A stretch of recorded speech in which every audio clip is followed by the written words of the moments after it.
네, 안녕하세요. 저는 김단태라고 하고요. 내일은 투자왕이라는 유튜브 채널을 운영을 하고 있고, 주로 이제 뭐 주식, 매크로 이슈, 그리고 또 제가 원래 컴퓨터 쪽을 전공해가지고 뭐 테크 이슈도 다루고 있는 그런 잡다한 채널을 하고 있습니다. 네. 저도 이제 AI를 사실 전혀 모르는데 이게 뭐지 하면은 이 채널을 보면 이제 다 아주 알기 쉽게 이제 요약해서 나오더라고요. 자, 그러면은 이제 본론으로 한번 들어가 보시죠. 5년 전쯤 첫 책을 냈지. 그치. 첫 책이 코로나 때 나왔으니까 2020년. 2020년. 그게 내가 알기로는 올레드 관련한 첫 책인 것 같거든. 아마 이제 한국뿐만 아니라 거의 전 세계적으로 이제 그럴 것 같은데. 근데 이제 그 책을 지금 써놨는데 지금 한 3년인가 4년이 흘렀잖아. 그거 보고서 혹시 뭐 이제 후회하는 점이 있는지 아니면은 그거 보고 이거 아직도 다 맞는 것 같은데? 어떻게 생각해요, 좀 보면? 아니 근데 이제 사실 이제 그 책의 기본적인 그 베이스로 깔려 있는 게 뭐냐면 어차피 매크로 경제를 예측할 수 없다. 대부분의 사람은 그 세계 경제를 예측할 수 없으니까 예측을 안 하는 관점에서의 가장 좋은 투자법은 뭘까라는 생각이고, 뭐 아마 가장 많이 내가 들었던 어떤 피드백 같은 경우는 너무 채권 헤비했고 결국 그 금리 인상되면서 채권들이 다 이제 많이 채권들 쪽 그 수익률이 좀 망가지면서 이제 포트폴리오 성과가 안 좋은 거 아니냐라는 얘기들이 많은데, 그거 자체가 이제 나는 기본적인 생각은 결과론적인 거 아닌가. 그러니까 이거 자체가 이제 예측을 안 하려고 만든 포트폴리오인데 이제 미래에 나온 결과를 갖고 이제 늘 마음에 안 드는 부분은 자산 배분의 특성상 있을 수밖에 없는 것 같아. 그러니까 뭐 채권이 안 좋았을 때는 왜 채권을 들고 있었냐라고 그런 부분이 아쉬운 거고, 뭐 최근엔 주식이 안 좋을 때가 그렇게 많진 않았지만 주식이 안 좋을 때는 왜 주식을 들고 있었냐, 뭐 이런 얘기를 아마 할 거고, 원자재가 뭐 너무 안 좋았으면 왜 원자재를 들고 있냐, 뭐 이렇게들 이야기를 할 수밖에 없는 상황인 것 같고, 그래서 그냥 내가 보기에는 뭐 자산 배분이 원래 그런 거라서 다시 쓴다고 해도 크게 특별히 바뀔 부분은 없을 것 같은데, 그냥 한 가지 정도 바꿔야겠다고 생각을 한 거는 이 비율에 대해서는 오히려 공개를 안 하는 게 더 좋겠다는 생각을 아이러니하게 했어. 왜냐면은 그런 생각이 들더라고. 비율을 공개하고 보니까 어차피 이 비율이 절대적인 것도 아닌데, 그러니까 자기만의 비율을 도출할 수 없는 사람이 투자를 하면 안 되는 것 같아. 오케이. 내가 이제 아주 그러니까 나도 이제 많은 사람들이랑 이 자산 배분과 관련된 이야기를 하다 보면서 느끼는 게 뭐냐면, 그래도 이 비율 정도는 자기가 자기 나름대로의 논리에 의해서 어느 정도 설정할 수 있어야, 그래야지 진짜 투자할 수 있는 자격이 생긴다고 생각하고. 그러니까 무슨 말이냐면, 이 채널도 사실은 알고 투자잖아. 알고 투자. 알고 우리가 투자하자라는 채널인 거고, 뭐 자산 배분도 똑같거든. 그러니까 내가 아는 거에 대해서 이제 투자를 해야지 나는 편하게 투자할 수가 있는데, 마지막 정도는 좀 더 모호하게 했어야 되지 않을까, 이런 생각을 오히려 난 좀 하게 됐어. 그래서 그런 약간 비율을, 물론 이제 그 비율이랑도 뭐 약간씩은 지금도 생각은 약간은 다른 부분들도 있는데, 뭐 그게 어차피 크게 달라지는 건 아니라서, 그래서 그냥 그런 비율들 정도 너무 구체적으로 쓸 필요까지는 없었지 않나? 라는 생각 정도가 약간 그 책에서는 아쉬운 점인 것 같아. 나는 이제 한 5년, 6년 시간이 흐르면서 아예 정반대로 가기로 했어. 사실 이제 비중을 안 알려주는 게 좋겠다라고 했는데, 어차피 안 알려주면 99% 추가 공부를 하지 않더라라는 게 이제 내 관점이고, 그래서 나는 그냥 아예 그냥 그 비중을 찍어서 주는 게 낫다라고 생각하는 편이야. 그러니까 요거는 관점이 완전히 다른데 보니까. 사실 나는 이제 그러니까 사실 이게 퀀트 투자를 할 때에 내가 뭐 지금은 나는 이제 퀀트 투자를 한다라고 얘기하기가 이제 거의 애매한 상황까지 왔지만, 어쨌든 퀀트 투자를 하면서 내가 항상 평생 가졌던 질문 중에 하나는 뭐냐면, 이렇게 말하니까 되게 빌드업이 아주 두둥둥둥. 투자 전략에 내가 이 투자 전략을 그만하고 안 그만할지의 어떤 기준들을 어떻게 정하는지, 어떤 기준으로 이 투자 전략에 대한 믿음을 유지하고 아니면 이 투자 전략에 대한 믿음을 포기할 건지에 대해서 그게 좀 궁금하더라고요. 근데 사실 콘텐츠 제일 어려운 거 찔렀네 진짜. 근데 보면은 사실 정답이 있는 질문이라고 생각하면서 물어보는 건 아니야. 그냥 그치? 어떻게 생각하는지가 궁금한 거지. 그냥 나는 이제 사실 이제 기본적으로 큰 틀은 아마 계속 평생 거의 비슷하게 가져갈 것 같기는 해. 이제 일단 자산 배분을 먼저 하고, 이제 주식, 채권, 실물자산 여기 말한 거 그거 똑같이 하고, 그리고 이제 주식도 사실은 기본적으로 그냥 뭐 그 가치와 성장 성장, 이제 그 팩터들은 거의 그냥 가지 않을까라고 이제 생각을 해가지고 그거는 크게 바뀌지 않는데 이제 그거를 이제 코어로 하고 그 새틀라이트들을 두고 몇 개 운영을 하고 있어요. 예를 들면 이제 그 좀 웃기는 새틀라이트는 내 설문조사 이제 구독자들한테 해가지고 근데 뭐 거의 뭐 적중률이 워낙 높기 때문에 이게 이번에 또 맞았네 해가지고 거기다 돈을 넣는 거고 그리고 이제 코인 같은 것도 어떻게 보면 새틀라이트라고 이제 볼 수가 있는 거지. 그래서 그 코어는 내가 보기에는 크게 변하지는 않는 것 같아요. 근데 물론 이제 이거가 좀 안 먹힌다 하더라도 계속 유지는 하는데 계속 연구하다 보면은 좋은 팩터들이 나오는 경우도 있고 그리고 실제로 나오더라고. 그러니까 사실 이러면 이제 옛날에는 내가 밸류 플러스 퀄리티로 이제 주로 많이 했는데 근데 보니까 이제 성장 쪽을 넣으니까 더 좋아지더라고. 근데 그래서 그 팩터를 이제 갖다 이렇게 붙이는 거야. 이제 그 정도 차이고 그래서 이제 코어는 이제 계속 이제 몇십 년 동안 거의 이제 변하지 않고 근데 새틀라이트 전략에서 이런 거 저런 거 실험을 해보고 근데 새틀라이트 전략이 잘 되네 하면은 거기에 있는 금액을 늘리는 식으로 이제 그런 식으로 주로 하는 것 같아요. 그러니까 뭐 아주 쉽게 대답하면 그냥 이 전략 해봤는데 돈을 계속 벌면 그냥 뭐 계속 비중 늘리는 거고 근데 돈이 그 계속 안 벌리면 이제 빼버린다. 근데 그치. 근데 코어 자산 배분 전략은 계속 거의 이제 변화가 없이 그냥 가는 거지. 왜냐면 이제 그거는 그냥 거의 뭐 불변의 법칙이 아닌가. 한마디로 자산 배분은 이제 주식 채권 이제 실물 자산이 들어가 있어야 되고 주식 쪽에서는 밸류와 성장이라는 팩터는 거의 그리고 플러스 소형주라는 팩터는 이제 거의 영원히 먹히지 않는가라는 게 내 생각이지 사실은. 근데 물론 그 밸류나 퀄리티 또는 이제 저기 성장에 들어가는 특정 팩터들은 조금씩 바뀔 수가 있지. 그래서 결국 그거는 문제야. 그러니까 밸류와 성장 아니면 뭐 이런 것들이 이제 기본적으로 소형주, 소형주 이런 것들이 이제 코어다라고 했는데 이게 너무 디테일하게 들어가나? 어쨌든 밸류, 그러니까 다 나도 그 얘기는 뭐 어느 정도 알겠는데 이게 안 먹히는 어쨌든 구간들이 늘 존재한단 말이야. 그냥 버티는 거죠 그냥. 그러니까 그냥 오케이 그냥 버틴다. 알겠어. 그치. 근데 이제 내가 그 소형주 성장 가치 전략만 100% 한다라고 치면은 그 버티는 구간이 되게 외롭고 되게 힘들겠지. 왜냐면 사실 이게 이제 맞아. 그 MDD가 보통 60%까지는 나오거든 이게. 근데 나도 이제 몇십억 있으니까 거기 60% 처맞기 싫거든 사실 근데. 그러니까 이제 자산 배분 같은 것도 하고 이제 새틀라이트 전략을 해가지고 이제 돌리는 거지. 예. 그래서 어떻게 보면 이제 그래서 전략을 다양화 시키는 거고. 그렇죠, 맞아. 어떤 전략이 하나에만 내가 전략을 몰빵했다가 망할 수 있으니까. 맞아. 그런. 그렇죠. 암호화폐 같은 경우도 그냥 좀 이제 오래 보유하는 전략도 하나 있고 완전히 단타 전략도 하나 있고 뭐 알트코인 전략도 있고 이런 식으로 해가지고 여러 전략을 이제 넣어보고 결국은 이제 그 새틀라이트 전략들의 비중은 되느냐 안 되느냐, 그렇지. 그러니까 되면은 비중을 좀 더 높이고 안 되면 다시 줄이고 추세 수정 쪽으로 가는 거지 그거는 사실. 그럼 가치 투자를 하는데 난 솔직히 어떻게 해야 될지도 전혀 모르겠거든. 근데 그러니까 일단 뭔가 종목을 개발해야 될 거 아니야 이게. 그거 어떻게 하는 거? 체계적인 과정이 있나? 그래서 일단은 나는 사실은 이제 나 같은 경우는 일단은 그냥 시중에 있는 책들로 보면서 당연히 시작했던 거야. 버핏이나 뭐 이런 책들. 그치. 뭐 그냥 투자 관련된 책, 린치 이런 거, 피터 린치나 워렌 버핏 책 보면서 시작했는데 사실 이제 그것만으로 분명히 너무 갈증이 있고 결국에는 현재 투자를 그렇게 하고 있는 사람들과 교류하는 것만큼 좋은 건 없는 것 같아요. 그래서 그거를 결국에는 뭐 나는 좀 모임에서 너무 많이 배우다 보니까 스터디 모임에서 실제로 잘하는 사람들을 이게 직접적으로 만나보면서 그런 사람들 이 사람 어깨너머로 계속 보는 거죠. 이 사람 어떻게 발굴하네? 어떻게 투자하네? 어떻게 보내? 그런 거를 이제 관찰하기 시작하면서 좀 많이 배운 케이스인 것 같고 그냥 아주 단순하게는 이렇게도 나는 좀 요즘에도 많이 하는데 그냥 이제 13F라고 해서 미국 같은 경우는 이제 어떤 그 유명한 연차 보고서 그러니까 펀드들의 그 보유 현황 나오는 거지. 보유 현황 같은 거 나오면은 이제 종목 발굴은 이제 그렇게 시작할 때도 되게 많아. 그러니까 이제 그 유명한 가치 투자 펀드가 이러면 여기 비중이 제일 크다 이 회사가 그럼 이게 뭐냐 이런 거지. 그치. 그런 걸로도 많이 보는 거지. 그러니까 이러면 그룹 포커스 이런 데 가면 다 나오잖아, 그지?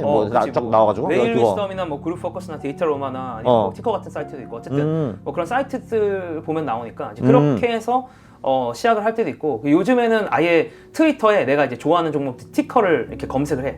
오케이. 근데 엄청 특이한 종목 막 한국에서 아무도 몰라. 퍼스트 서비스 아무도 안 들어봤잖아. 퍼스트 서비스 들어봤어? 모르지. 퍼스트 서비스 모르지. 서비스 잘하겠지? 어쨌든 뭐 부동산 관련된 업체인데 부동산 업체야? 나 생각 못했네. 뭐 에드텍도 있고 뭐 어쨌든 막 나는 내가 보는 업체들이 이제 되게 마이너해졌거든. 그러니까 다 매수매도 추천은 아니지만 그러니까 내가 보는 업체들이 너무 마이너해져서 이걸 보는 애들 자체가 되게 덕후들이야.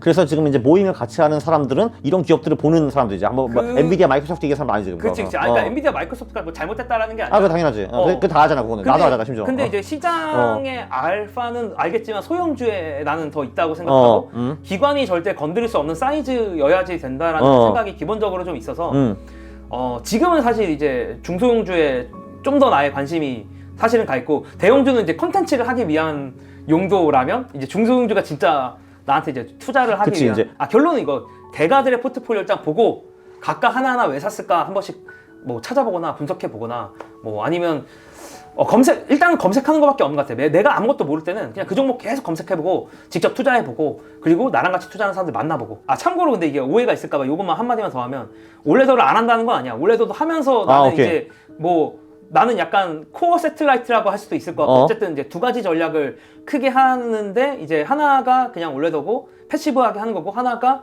그냥 주식 투자하는 거고 그렇게 하는 거고 어쨌든 그 두 번째 질문이랑도 좀 연결이 되는 것 같은데 이제 그거가 있지. 그러니까 내가 이렇게 투자를 하는 이유는 그냥 내가 이런 논문이나 아니면 뭐 논문일 수도 있고 아니면 투자 연구 관련된 자료들일 수도 있고 회사의 IR 자료를 볼 수도 있고 그런 걸 볼 때 되게 재밌고 행복하거든.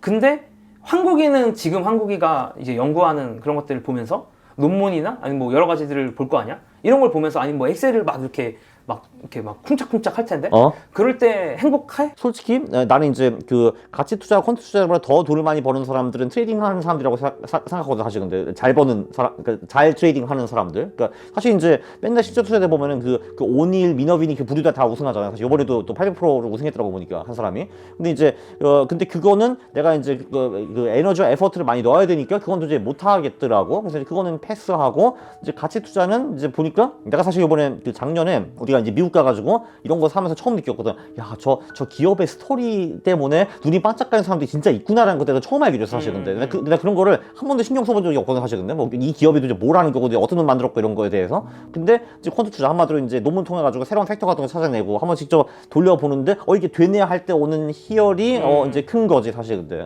내가 좀 논리가 있고 그 논리에 따라서 딱 뭐 전략을 뭐 백테스트나 뭐 이것저것 해봤더니 내 생각대로 결과가 나왔을 때 어떤 쾌감. 그치. 뭐 예를 들면 이제 내가 만든 최근 전략 뭐 내가 만든 거로 하기 어렵겠지만 뭐 요즘 뭐 니케이가 무슨 뭐 최고점 뚫래 마네 이러고 있잖아. 근데 그럼 이제 했지. 니케이가 왜 최고점 뚫는지 그딴 스토리는 관심이 없고 그 대신에 최고점을 뚫는 주가 지수는 그 후에 어떻게 그 이제 수익을 내는가 그거는 내가 관심이 있거든. 근데 그거에 대해서 영상 찍었지. 내가 그 영상에 실제로 말했어. 그러니까 니케이가 왜 올라가는지 뉴스 안 보기 때문에 관심 없다라고 해서 거기서 그냥. 그렇지. 나는 근데 이제 거꾸로 반대일 것 같아. 여기는 반대일 것 같아. 난 최근에 일본이 왜 오를까도 맞아. 하나 찍었잖아, 영상. 사실 이제 일본 주식도 좀 보고 있거든. 요즘에 이제 번역기가 너무 좋아져서 일본 주식들도 되게 알짜 주식들도 진짜 많고. 뭐 워렌 버핏이 투자한 이유가 분명히 있겠지 거기. 그치. 뭐 워렌 버핏은 뭐 엄청 먹었고 뭐 알겠지. 그치. 엄청 먹었지. 엄청 먹었더라고. 그러니까 이제 사실 내가 이제 AI 이슈에 뭐 궁금하다 하면 사실 이제 난태의 영상만 보거든, 사실. 근데 10년 후에 그 우리 세상이 어떻게 변할 것 같아? AI 때문에? 그래서 최근에 내가 가장 많이 들은 얘기가 그 최근에 가장 얘기 많이 들은 게 가사 로봇이 내가 영상에도 올렸는데 가사 로봇이 나온다고. 근데 이제 로보틱스 기술은 별로 없었는데 어쨌든 이제 옵티머스라는 로봇을 만들면서 이제 하드웨어에 대한 기술도 장착해 나가는 와중이니까 테슬라도 그걸 할 수 있지 않을까라고 많은 사람들이 좀 지켜보고 있는 것 같아. 지금 가장 큰 대형주 중에서는. 근데 이제 뭐 중소형주 중에서야 뭐 한국도 알겠지만 이제 수많은 그 AI 주식도 있어? 로보틱스 로보틱 기업들도 있고. 그래서 조금 더 이 로봇에 열광을 하면은 이게 하나의 올해 큰 테마의 시장의 테마가 될 수도 있을 것 같다는 생각은 드는데 이건 사실 좀 장기적인 테마이잖아, 사실. 이게 막 1개월 만에 한 달 만에 반짝 끝날 테마는 사실 아니잖아, 이게.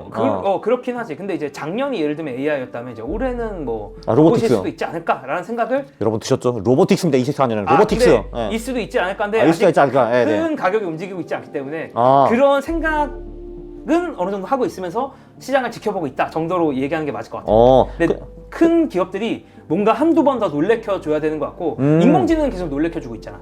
그치. 이번에도 갤럭시 그 S24 이제 인공지능 탑재한 그 스마트폰 나온 것처럼. 그치. 그 한마디로 내가 이제 한국어로 하면 이제 영어로 알아서 번역돼가지고 그 사람한테 들리는 거. 그러니까 한마디로 우리가 더 이상 이제 전화를 할 때는 남의 언어를 쓸 필요 없다는 거잖아. 그치. 그래서 그런 새로운 스마트폰이 나오면서 인공지능은 어쨌든 계속 우리들을 계속 놀래켜 주고 있거든. 그래서 계속 놀래켜 줄 수 있고 그들이 만든 스마트폰들이 만약에 계속 팔린다면 그러면은 뭐 인공지능 테마는 뭐 올해도 계속 될 것 같기도 하고. 그럼 결국은 10년 후 어떻게 될 것 같아? 한마디로 이제 그럼 집에는 다 이제 가사 로봇이 이렇게 있고 인간은 뭐 할 일 있을까? 10년 후? 예측에 대해서는 나는 사실 그냥 재미로는 할 수 있는데 재미로 해보세요. 그래도 어차피 나보다 훨씬 많이 하시니까 이 테마에서. 아니 근데 나는 일단 내가 그렇게 그러니까 예측을 잘할 수 있다고 생각하지는 않아서 그래서 그냥 모르겠는데 이제 그러니까 로봇들이 이제 좀 프로토타입 정도 나오는 수준, 그러니까 조금 쓸만한 것들 나오는 수준이지 않을까? 뭐 그러니까 아이폰스러운 것까지 나올 수 있을지 모르겠어요. 예를 들면 옛날 블랙베리나 옴니아 같은 건 나올 수 있을 것 같은데 약간 좀 완성도가 미진한 로봇들은 나오면서 이제 그 시장에 어느 정도 주목을 받을 수는 있을 것 같은데, 완성도가 진짜 다 끝장인 게 나와서 시장을 다 평정할 수 있을지 10년 내로? 그럴 수도 있고 아닐 수도 있을 것 같은데 딱 그런 와중인 것 같고, 그러면 진짜 블루칼라의 완전한 종말이 오는 거겠지? 그렇게 되면? 여러분 블루칼라 하지 맙시다. 그거 말고 그러면은 유심히 볼 기업들이 좀 있어 근데?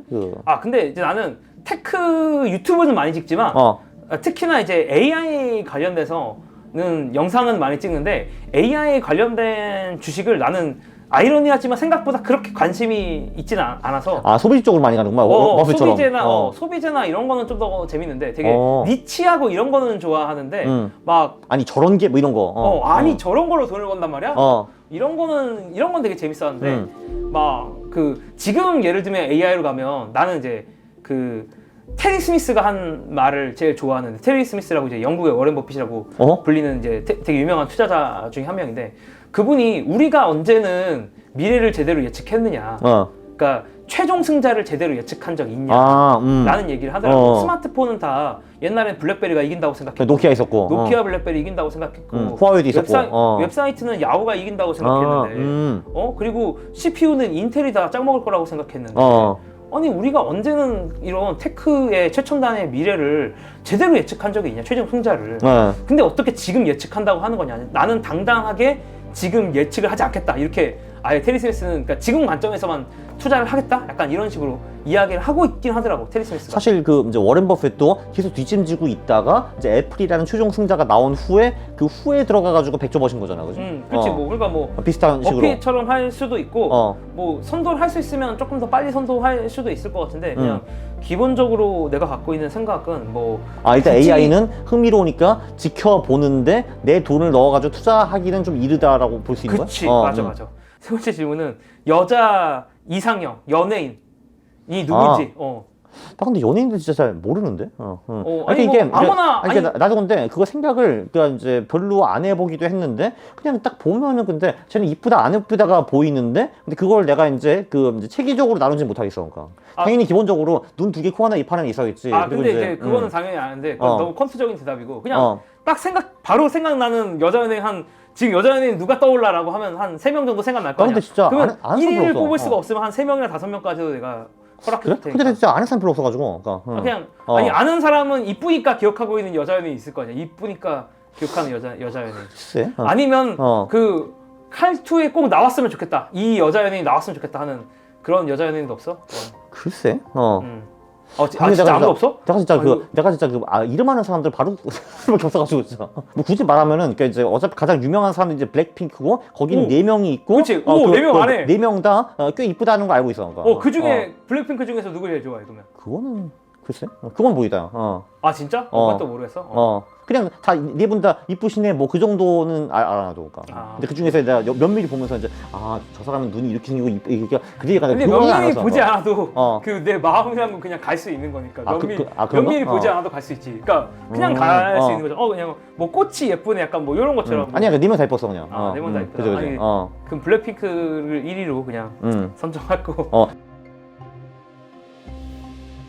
사실 그러니까 뭐 부를 이루는 거는 일단 그 돈 버는 것 자체가 이제 상당히 재밌기도 하고, 그리고 이제 내 자산이 늘어났다라는 거는 내가 좀 올바르게 살았다라고 나는 생각을 하거든, 이게. 근데 그러니까 이제 왜냐면은 올바른 일을 해야지만 돈이 계속 쌓이기 때문이라고 이제 생각을 일단 하고, 나중에 이제 사회 환원을 할 것 같기는 한데, 그것도 아마 내 생각에는 이제 꼬꼬마들 투자 가르치는 식으로, 고아들 투자 가르치는 식으로 할까. 근데 이게 또 환원이 사실 안 되는 게, 내가 결국 걔네들 돈 맡겨가지고 내 돈이 더 커질 거거든, 결국은.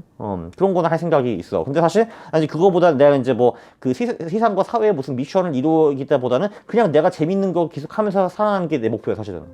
지금 이 삶이 재밌어. 나도 답변이 기본적으로 비슷한 것 같은데, 그냥 어디로 가고 싶은 게 아니라 난 지금 이 순간이 좋아서. 이 과정이 재밌냐, 이게 중요한 거지. 어차피 이 과정을 즐기는 삶을 찾다 보니까 뭐 어디로 가고 싶다? 이런 생각은 별로 없는데, 다만 그냥 뭐 이 정도 있는 것 같아요. 그냥 좋은 사람들과 계속 좀 이게 난 투자는 되게 지적 유의라고 생각하거든. 네. 그래서 같이 좀 계속 투자를 고민할 수 있고 이 투자의 덕질을 할 수 있는 이런 지적인 도전들을 즐기는 사람들과 계속 같이 오랫동안 행복하게 지냈으면 좋겠다. 그럼 뭐 끊이진 않겠네, 그런 사람들은. 계속 올 거 아니야. 그런 사람들이랑 계속 함께 즐겁게 투자하는 게 뭐 목표라면 목표인 것 같아. 긴장. 두근두근.